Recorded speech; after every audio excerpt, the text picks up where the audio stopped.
네, 안녕하세요. 마더텅 생활과 윤리 배준호입니다. 자, 오늘 볼 거는 이제 교정적 정의와 윤리적 쟁점 뭐 이렇게 나와 있는데, 교정적 정의에서 우리가 배우는 건 형벌에 대해서 배우는 거예요. 그럼 뭐에 대해서 배운다고요? 형벌에 대해서. 그래서 뭐 형벌은 과연 어떤 윤리적 쟁점을 가지고 있나에 대해서 한번 살펴보도록 하겠습니다. 뭐 교정적 정의 의미, 역할, 뭐 처벌에 대한 관점 뭐 이렇게 있는데, 뭐 여기 그냥 싹 읽어보세요, 여러분. 여기 그냥 쓱 읽어보시면 되고, 중요한 거는 출제되는 부분은 뭐냐면은 4명의 학자에 대해서 엄밀히 구분해라. 요게 출제가 됩니다. 몇 명? 4명의 학자에 대해서 엄밀히 구분하라는 것에 대해서 출제가 되는 겁니다. 4명의 학자에 대해서. 자, 한번 좀 살펴볼게요. 그래서 여기 그냥 쓱 읽어보시면 됩니다. 이게 이런 건 시험에 출제되는 거라기보다는 학자를 구분하시는 게 중요해요. 학자를 구분하시는 게. 자, 먼저 살펴볼 사람은 바로 누구냐면 칸트에 대해서 살펴보겠습니다. 칸트에 대해서. 자, 칸트의 관점을 이렇게 한마디로 정리하면 응보적 관점이라고 그래요. 응보적 관점.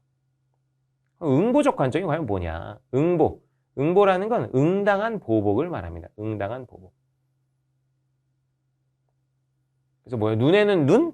그건 뭐야? 이에는 이. 이게 응보예요. 한 대로 똑같이 받는다. 눈에는 눈, 이에는 이. 자, 그럼 남을 때렸으면 똑같이 뭐 해야 돼? 맞아야 되는 거고, 남을 죽였으면 똑같이 뭐 해야 된다는 거야? 죽어야 된다는 거예요. 자, 그렇다면 것은 살인자는 건 반드시 어떻게 해야 돼? 죽어야 된다 이거죠. 살인자는 반드시 사형으로 처형해야 된다. 자, 이걸 뭐라고 표현하냐면 동등성의 원리라고 그래요. 뭐라고 표현한다?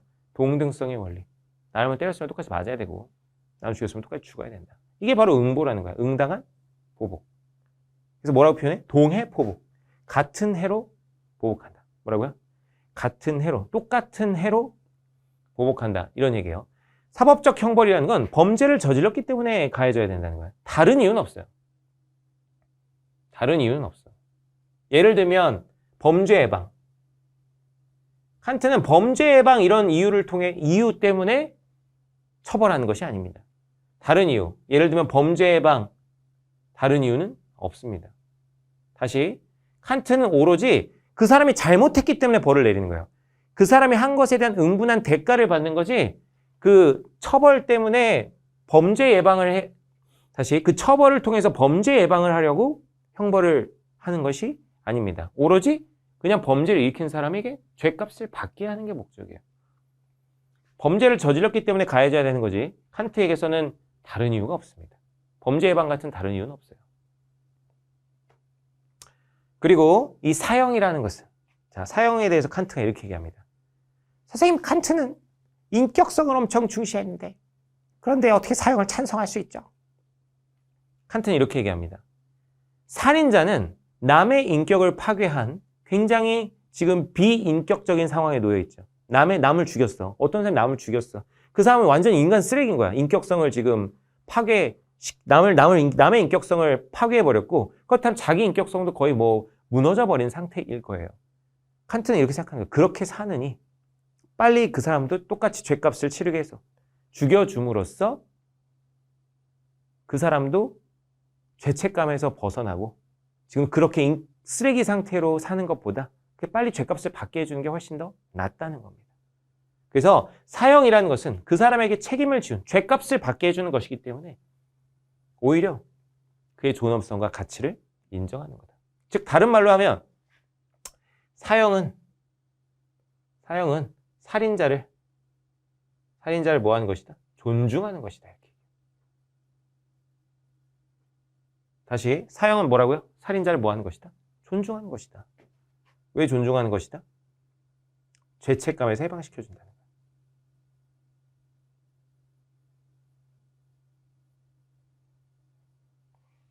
이해되시죠? 그래서 칸트가 말하는 이 응보적 관점, 살인자는 반드시 사형에 처해야 되고, 그게 바로 동등성의 원리고 응보주의적 관점이다. 그렇다고 해서 살인자를 어떤 쓰레기로서 처단하는 것이 아니라 오히려 살인자를 인격으로 대하기 때문에 그에게 죗값을 받게 해주는 거다 라는 얘기입니다. 살인자를 위해서 죽여주는 거다. 죄책감에서 해방시켜준다. 자, 그렇다고 해서 이 응보가 어떤 개인적인 보복이 아니에요. 우리가 개인적으로 가서 스공 이렇게 보복하라는 것이 아니라 사형제도는 공적 정의를 위해서 하는 겁니다. 공적 정의. 칸트의 사형제에 대한 입장이었습니다. 사형을 찬성하는 입장이라는 거 딱 봐도 아시겠죠? 자, 외울 때는 여러분 어떻게 외워주셔야 되냐면 칸트는 응보적 관점이다 해가지고 약간 오글거리지만 칸트 응 이렇게 외워주세요. 칸트 응 오케이? 약간 애교 섞인 걸로 칸트 응으로 외워주시기 바랍니다. 칸트는 응보적 관점이다. 자, 루소로 넘어갑니다. 루소. 자, 루소는 대표적으로 윤사하는 친구들 잘 알죠? 대표적인 사회계약론자입니다. 루소는 사회계약론자. 사회계약론의 핵심은 뭐예요? 사회계약론은 사회는 계약으로 만들어졌다는 거야. 사회는 계약으로 만들어짐.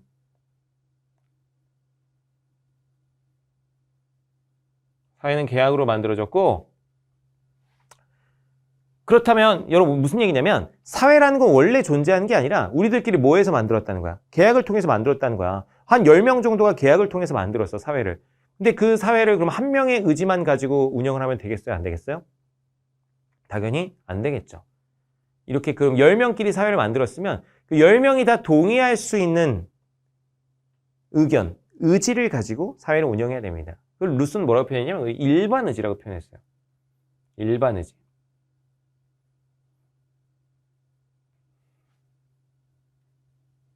그래서 일반 의지에 따라서 사회를 운영해야 된다. 루소의 관점입니다. 자, 사형제에 대해서 그럼 루소는 어떻게 생각했을까? 사형제에 대해서. 우리가 사회 계약을 맺을 때 사형제도 다 어떻게 할지 계약을 끝냈다 이거예요. 루소의 입장은.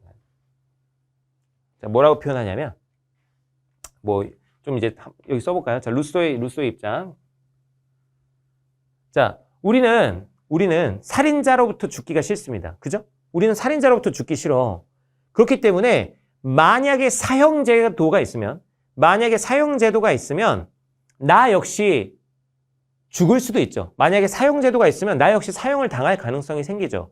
근데 그럼에도 불구하고 우리는 살인자로부터 위험에서 벗어나기 위해 우리가 만약 살인을 저지르면 우리도 역시 사형을 당하겠다는데 동의한다라고 보는 겁니다. 루소는. 다시 우리는 살인자로부터 죽기 싫기 때문에 만약 내가 살인을 저지르더라도 내가 사형 당하겠다라는 것에 우리는 뭐 했다? 동의했다고 보는 겁니다. 동의했다고. 그래서 정리해보면 살인자로부터 위협에서 벗어나고 싶은 거야. 우리는 살인자로부터 벗어나기 위해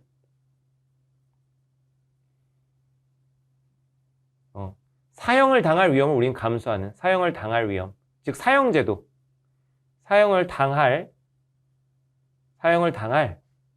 위험을 감수하는 계약을 우린 체결했다고 봅니다. 감수하는 계약을 했다.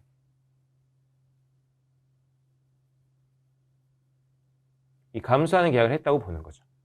이해되죠? 살인자로부터 우리가 보호받고 싶기 때문에 만약 내가 살인자가 된다면 나 역시 죽겠다. 라는 것에 우리는 다 이미 뭐 했다? 동의했다고 보는 거예요. 동의했다고. 그래서 루소는 동의를 근거로 삼는 거죠. 동의를 근거로 함. 우리는 사형제도에 다 동의했다. 이렇게 보는 거예요. 자, 이 교재로 다시 돌아와서 누군가의 생명을 뺏는 행위. 살인이죠, 살인. 살인은 사회적으로 맺어진 계약을 스스로 깨는 거야. 그래서 루소는 뭐라고 표현하냐면 살인을 저지른 자는, 계약을 위반한 자, 살인자는 뭐야? 사회의 적이야, 사회의 적. 공공의 적이라고 표현해요. 영화 제목이기도 하죠. 공공의 적. 그래서 공공의 적으로서 처형과 추방. 사형이에요, 사형. 사형만이 있을 뿐이다. 자, 칸트와 다른 점, 여러 가지가 있지만 눈에 띄는 다른 점이 있습니다. 칸트는 오히려 뭐라고 했어? 사형은 살인자를 뭐 하는 것이다? 존중하는 것이다. 근데 루소는 뭐라 그랬어요? 루소는 살인자는 뭐다? 공공의 적이다. 공공의 적으로서 처형하는 겁니다. 다시, 칸트는 살인자를 존중해서 사형에 처하는 겁니다. 둘 다 사형에 찬성하는 건 똑같습니다. 칸트는 살인자를 존중하기 때문에 사형에 처해주는 거고, 루소는 계약을 위반한 공공의 적이기 때문에 처단하는 것입니다. 둘 다 사형제를 어쨌든 찬성했다는 것은 공통점으로 볼 수 있겠죠. 다음으로 넘어갑니다. 자, 이제 공리주의 관점에 대해서 좀 살펴볼 텐데, 자, 공리주의 관점의 대표적인 사람이 바로 누구냐면, 공리주의는 이제 벤담입니다. 벤담. 자, 공리주의의 대표적인 사람이 벤담인데, 벤담의 이제 이야기는 이 공리주의에서 중시하는 건 사회적 효용성이죠. 그러니까 범죄 예방을 중시하는 거예요. 뭘 중시한다고요? 범죄 예방을 중시한다. 범죄 예방을 중시하는데, 그래서 범죄 예방, 범죄가 예방이 되면 사회 행복도가 늘어나겠죠. 범죄 예방과 행복 증진의 기여도에 따라서 찬반 여부를 판단합니다. 즉 행복 증진의 기여도는 결과를 가지고 판단하는 거죠. 결과. 공리주의는 항상 결과주의입니다. 근데 범죄 예방에 여러분 두 가지 측면이 있습니다. 범죄 예방에. 하나는 일반 예방주의예요. 외우실 필요는 없어요. 일반 예방주의라는 용어 자체를 외울 필요는 없는데 이런 거. 일반인들로 하여금 죄를 범하지 않도록 하는 예방의 효과. 좀 쉽게 얘기하면 일반인에게 본보기가 된다는 거야. 일반인에게 본보기. 즉 무슨 얘기냐면 범죄를 저지른 사람 처벌함으로써 일반인들이 그걸 보고 나도 저러면 안 되겠다. 내가 범죄를 저지르면 저렇게 인생이 망가지는구나. 범죄를 저지르면 안 되겠다. 이렇게 일반인에게 본보기를 삼는 하나의 측면이 있고요. 또 하나의 측면은 뭐냐면 특수예방주의라고 해서 범죄자를 재사회화. 다른 말로 하면 범죄자를 뭐 시킨다? 범죄자를 교화한다라고 얘기할 수 있어요. 교화가 뭐야? 교육을 통해서 변화시킨다는 거죠. 그러니까 범죄자 개인에게는 감옥에 가두고 형벌을 내림으로써 앞으로 범죄를 못 저지르게 하는 그런 효과를 만들어낼 수가 있고 그 범죄자를 지켜보는 일반인들에게는 범죄를 저지르면 저렇게 되겠구나. 조심해야지. 라고 하는 일반인들의 본보기가 되는 그런 효과가 있다는 겁니다. 이 두 가지 측면이 있다는 거예요. 두 가지 측면. 벤담에 대해서는 좀 더 깊게 가보도록 하겠습니다. 자, 벤담에 대해서 좀 더 깊게 가볼게요. 벤담. 그래서 형벌에 대해서도 여러 얘기를 합니다. 형벌에 대해서. 형벌이라는 건 말이죠. 여러분, 벤담 입장에서 벤담 어쨌든 공리주의자잖아요. 형벌이라는 것은 어쨌든 범죄자에게 고통을 가하는 거예요. 뭘 가한다고요? 고통을 가하는 거야. 그렇기 때문에 공리주의적 관점에서 본다면 어쨌든 고통을 가하는 것이기 때문에 공리주의의 핵심 뭐예요? 최대다수 최대 행복이잖아요. 근데 고통을 가하는 것이니까 어쨌든 형벌 자체는 악이라고 볼 수 있습니다. 그래서 형벌 자체의 고통이 있을 수 있어요. 벤담의 입장에서 보면 형벌 자체의 고통이 있고요. 그리고 또 뭐가 있냐면 그럼에도 불구하고 형벌을 하는 이유는 형벌이 막아낼 악이 있기 때문이에요. 형벌을 통해 가지고 범죄를 예방함으로써 형벌이 막아낼 고통, 형벌의 악이라고 합시다. 고통이라고 하지 말고 이것도 그냥 비교하기 편하게 악이라고 할게요. 형벌 자체의 악과 형벌이 막아낼 악이 있어요. 자, 그러면 벤담의 형벌이 정당하려면 뭐가 더 당연히 커야겠습니까? 당연히 형벌이 막아낼 악이 더 커야겠죠. 그렇지 않을까요? 형벌 자체가 가지는 어떤 악, 고통보다 형벌이 막아낼 수 있는 고통이 더 커야 그 형벌은 정당한 거야. 이럴 때 뭘로서 존재하냐면 형벌은 필요악으로서 존재합니다. 형벌이 필요악으로서 존재한다.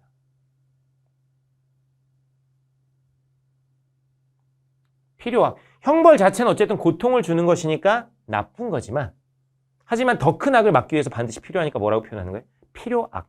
나쁜 거지만 필요하다. 그래서 필요악으로 표현합니다. 이해되시죠? 사형제도에 대해서도 비슷하게 얘기합니다. 자, 사형제도에 대해서도 좀 말씀드릴게요. 사형제도 얘기하기 전에 형벌에 대해서 좀 더 얘기해 볼게요. 여러분 또 한번 고민해 보세요. 형벌의 고통이 있어요. 형벌의 고통. 형벌의 고통이 있고 그리고 범죄의 이득이 있을 수 있어요. 범죄의 이득. 이 둘 중에 뭐가 더 커야 될까요? 이거 좀 고민해 보시죠. 형벌의 고통과 범죄의 이득.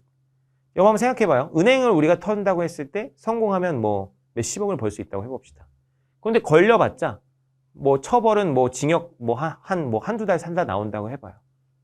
그럼 형벌의 고통은 작은데 범죄 이득은 엄청 크죠. 그러면 그 은행 털이를 막을 수 있습니까? 없습니까? 없습니다.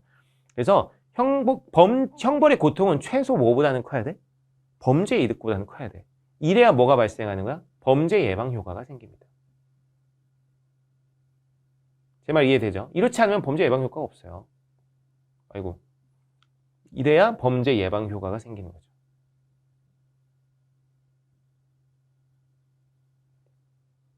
자, 그럼 이제 사형제에 대한 얘기 한번 해볼게요. 벤담, 사형제에 대한 얘기. 자, 사형제도 똑같이 보면 돼요, 여러분. 사형 자체에 악이 있을 거야. 사형 자체에 악.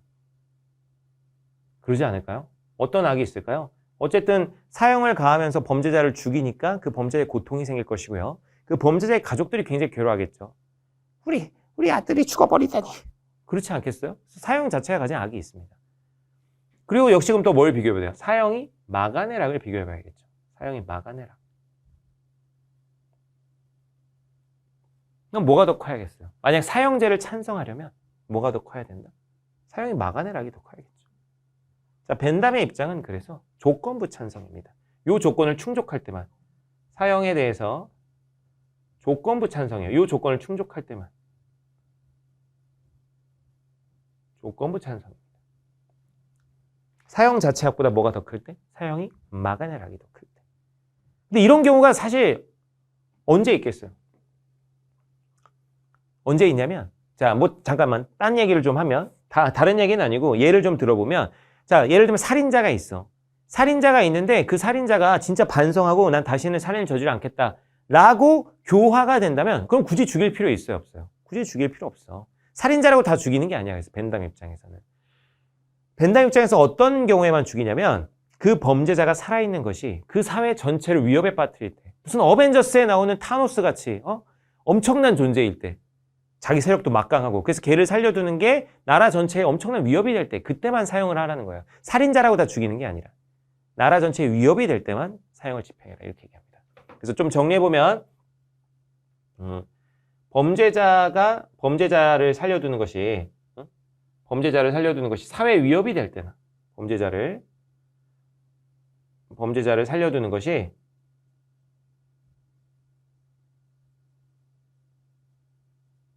사회에 위협이 될 때만, 사회에 위협이 될 때나 사형을 집행합니다. 될 때나 사형이 정당하다, 이렇게 얘기합니다. 자, 그래서 벤담의 입장은 뭐라고 하는 거예요? 조건부 찬성이에요. 조건부 찬성. 이런 경우에만 사형을 집행하겠다. 이해되시죠? 이게 벤담의 공리주의적 입장입니다. 자, 3명 봤습니다. 칸트, 루소, 벤담. 자, 그리고 마지막 하나가 이제 베카리아입니다. 자, 베카리아 굉장히 역시 중요해요. 베카리아는 사회계약론자이기도 해요. 그리고 당시에 나오던 논의를 다 정리해요. 공리주의자이기도 해요. 두 가지 측면을 그래서 다 가지고 있습니다. 뭐라고 얘기하냐면, 자, 일단 사회계약론의 측면에서 본다면, 자, 루소는 뭐라 그랬어요? 우리가 다 사형제에 동의한 것으로 간주하죠. 근데 베카리아는 우리는 그런 계약을 한 적이 없다라는 겁니다. 심플하게. 우리의 생명권, 이게 생명권인데, 우리는 생명권이라는 것은, 우리의 생명권이라는 것은 우리가 함부로 양도할 수 있는 것이 아니다라는 거예요. 그래서 국가에 위임하지 않았다.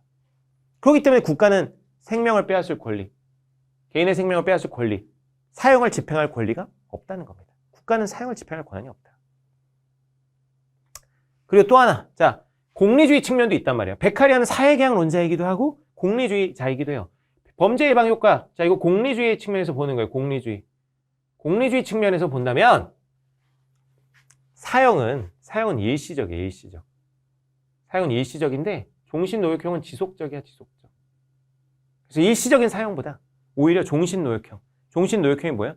죽을 때까지 일시키는 걸 말하는 거예요. 죽을 때까지 일시키는. 종신노역형이 더 효과적이다. 자, 왜? 자, 여러분 옛날에는 여러분 그림 같은 거 보시면 알지만 광장에서 사형을 집행했어요. 광장에서 하는 이유가 뭡니까? 사람들 보고 공포에 좀 떨라는 거야. 범죄를 저지르면 니네 이렇게 돼. 그러니까 범죄를 저지르지 마! 하고 사람들한테 공포감을 심어주는 겁니다. 근데 사형은 일시적이에요.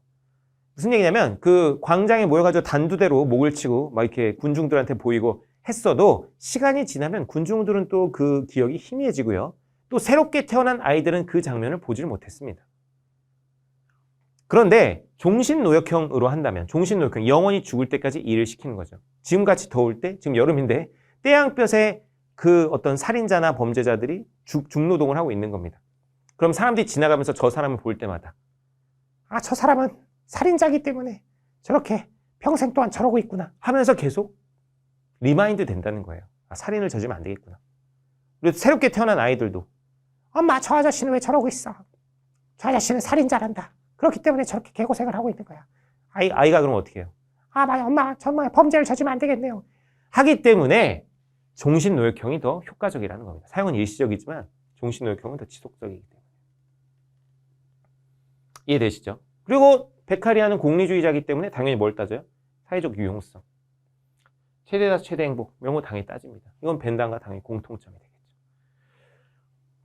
자, 요거는 벤담과 유사한 내용이기도 한데, 살인자가 국가의 안전을 위협할 충분한 힘과 조직을 보유한 경우 예외적으로 사형을 인정하는데, 여러분 베카리아는 기본적으로 사형 반대라고 그냥 외워두세요. 사형 반대. 이 예외적인 경우는 약간 교과과정 밖의 이야기입니다. 베카리아 책에 분명히 이런 내용이 있어요. 이런 내용이 있긴 한데 요거는 교과과정 밖 이야기입니다. 그래서 이것에 대해서는 그렇게 뭐 막 외운다거나 그러실 필요는 없습니다. 예외적으로 사형을 인정하는 경우도 베카리아도 있긴 있습니다. 그렇지만 기본적으로는 사형 반대의 입장이고 예외적으로 이렇게 인정하는 경우는 교과과정 밖의 내용이다라고 알아두시면 되겠습니다. 이런 측면은 벤담하고 거의 유사하죠. 벤담도 뭐라 그랬어요? 벤담은 사형을 완전히 반대하는 건 아니지만 비슷해요. 국가를 위협할 정도에 되는 존재라고 한다면은 공리주의적으로 판단해서 사형을 집행할 수 있다. 이렇게 봤던 게 벤담이죠. 자, 이렇게 4명 봤습니다. 칸트, 루소, 벤담, 베카리아. 이 사형제에서는 4명밖에 없기 때문에 그리고 그들의 주장이 굉장히 심플하기 때문에 구분하시는데 특별히 막 어렵진 않으실 거예요. 그래서 문제가 나오면 이 사상가가 누군지 착착착착 정리해가지고 착 공통점과 차이점을 가지고 착 풀어주시면 되겠습니다. 자, 오늘 이렇게 형벌제, 사형제 봤는데 자, 이제 문제풀이로 한번 넘어가 보도록 하겠습니다.